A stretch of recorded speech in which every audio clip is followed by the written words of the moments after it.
How's it going, NPL fans? My name's Heracrossnite, and I am going to be bringing you sets of the week every single week, alongside with my co-host Parker. If you want to introduce yourself. Yeah, hi, I am Parker, Killer48, and I am the one who actually came up with this idea to do sets of the week, and I'm very excited to be bringing it to you guys. Yeah. And we also have a special guest today, one of the coaches. We have everyone's favorite commissioner, Jolt of the Toronto Star Raptors. Hi guys, how's it going?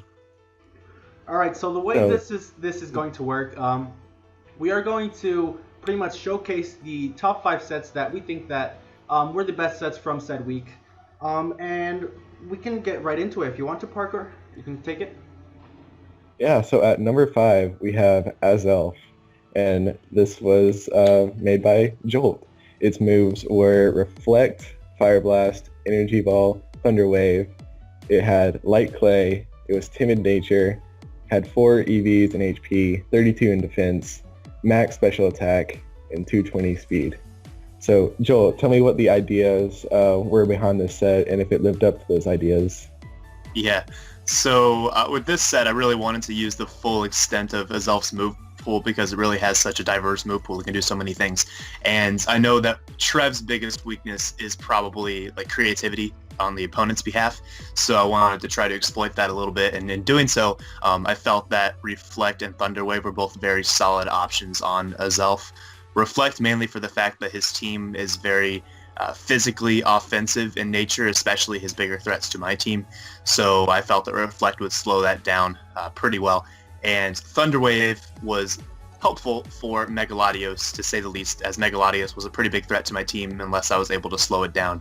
And just Thunder Wave, and it lets things like SYLVEON on my team have a much better time. So that was the idea behind those two. And then the coverage moves, Fire Blast and Energy Ball, just hit the appropriate things on his team. Fire Blast mainly for Excadrill and Gourgeist, and Energy Ball to prevent the Manaphy from setting up in my face, or just to revenge kill the Manaphy if need be. So all in all, it wasn't really meant to be a sweeper, but just to support the team and get myself in a good position. Yeah, I agree. It was a very creative set. Lots of different things going on there. Were the EVs for anything specific? Yeah, the speed was there to speed creep a max speed Megalodios, just in case he didn't want to speed creep something of his own with Megalodios. I really wasn't expecting max speed, but I can't really take that risk either, as he probably needed a bulkier Latios to take a hit from Vigini. But yeah, and then just max special attack for maximum damage output, and then I believe the rest was in defense, if I remember correctly, just to better take the physical hits. Yeah, definitely. Okay. It wasn't a standard set at all, but it definitely put in the work, and these are the type of sets that we need to see. People getting creative, and as you said, that's probably Trev's downfall. So did very well exploiting that. Thank you. Okay, so next up we have the SUICUNE from Dallas, San Antonio Small Forts. Tara, would you like to take that one? All right, so this SUICUNE set, it was rather standard. It was a little bit different than the standard Crocune, but it had Substitute, Calm Mind, Ice Beam, and Scald.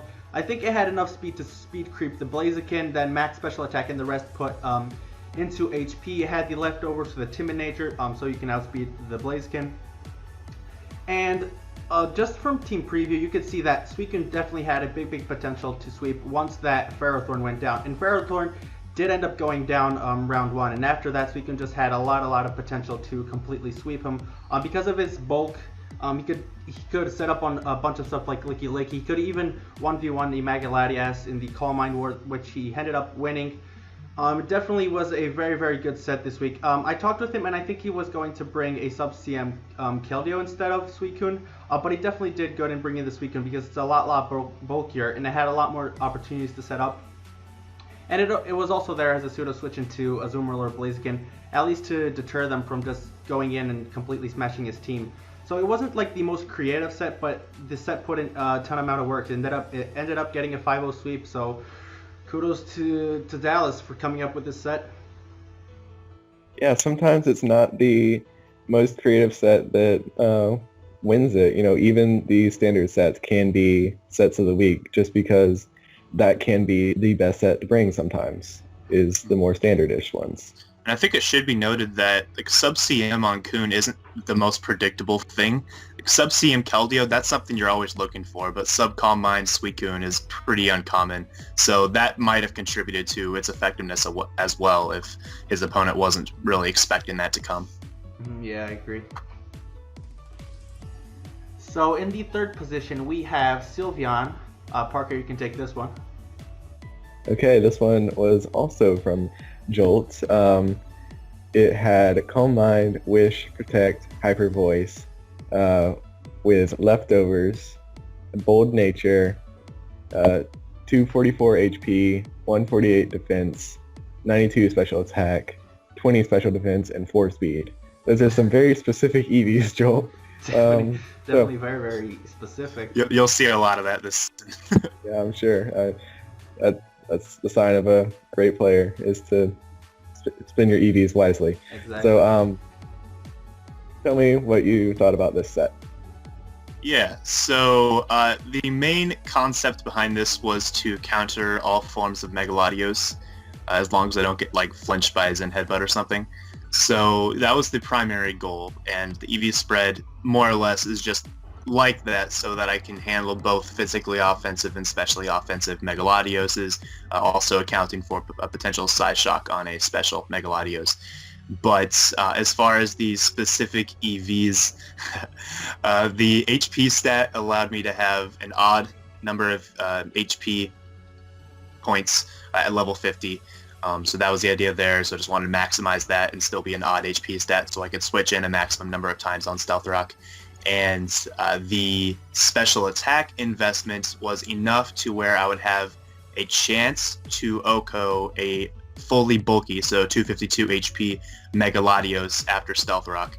And I felt that was pretty important considering this was my primary answer to Megalodios, and I had plans to have rocks up the entire game. Unfortunately, that didn't happen at all, but regardless, it worked out pretty well.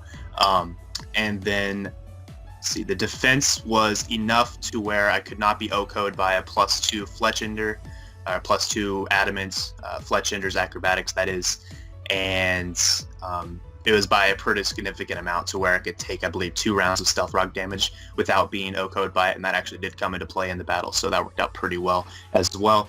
And I just poured a little bit extra in special defense, you know, to help with the special Megalodios and just special attackers in general, like Manaphy, to make sure I wasn't, you know, OHKO'd by a +4 or +3 Scald. Although that, you know, Sylvia doesn't have much difficulty with that anyways. But yeah, and then I think I just had 4 left over, so I just put it in speed to tie speed creeps. Yeah, what I really like about this is that Calm Mind prevents...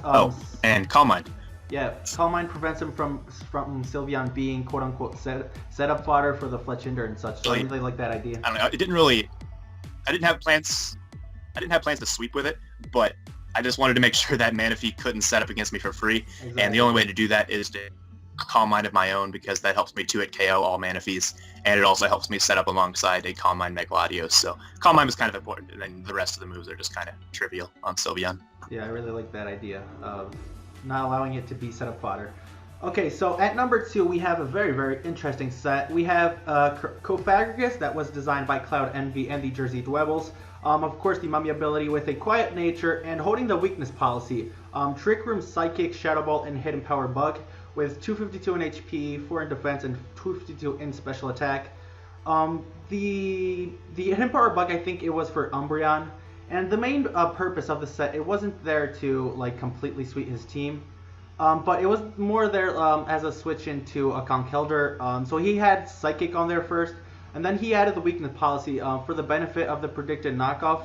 And then he figured out that Cofagrigus could do really, really well under Trick Room. Like if he couldn't sweep completely Cypher's team, then he could put a huge dent in it and maybe kill 2 or 3 mons before going down. So I really, really like this set, and it's very, very interesting. Not something that you see every day, but it's definitely a very, very interesting set. Yeah, I agree, and it was played to perfection in my opinion.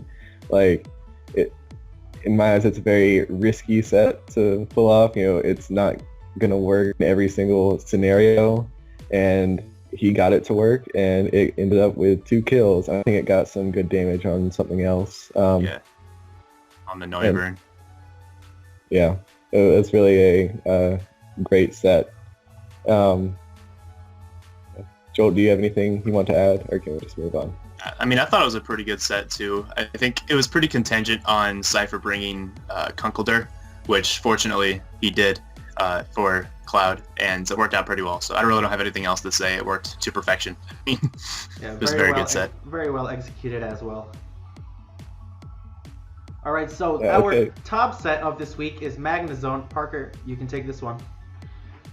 Yeah, so immediately when I saw this set, I believe it was actually the first game that was played. Yeah, I think so.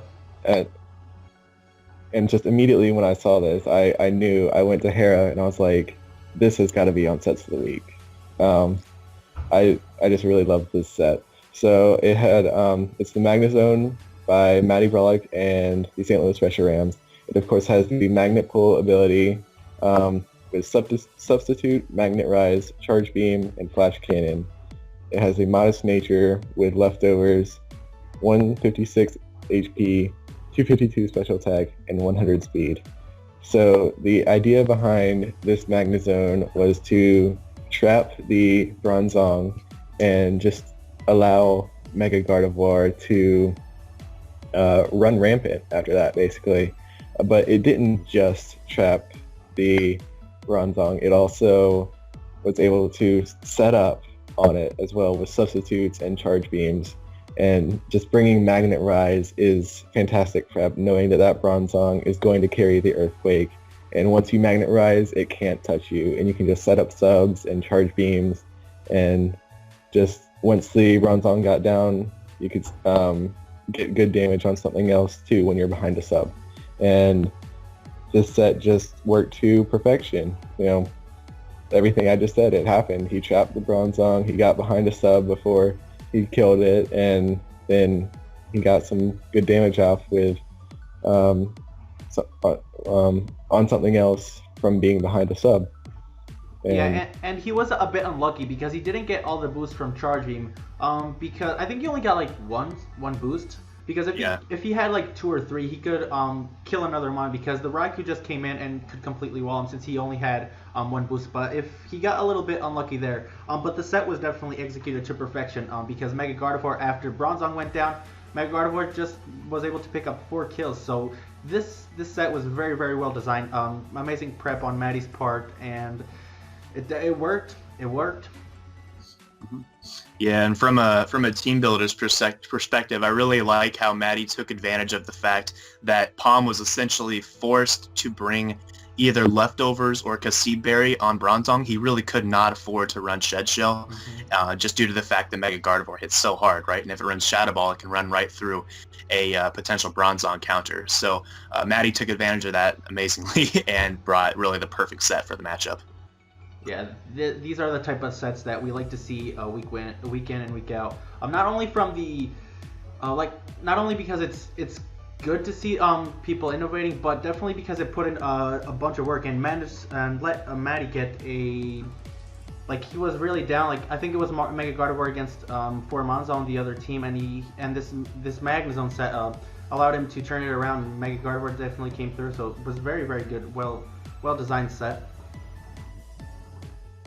Definitely. We are going to wrap up the episode.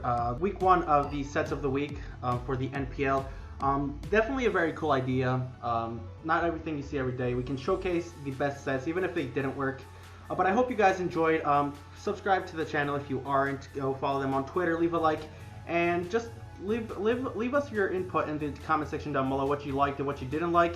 And I hope to see you all next week. So goodbye. Bye.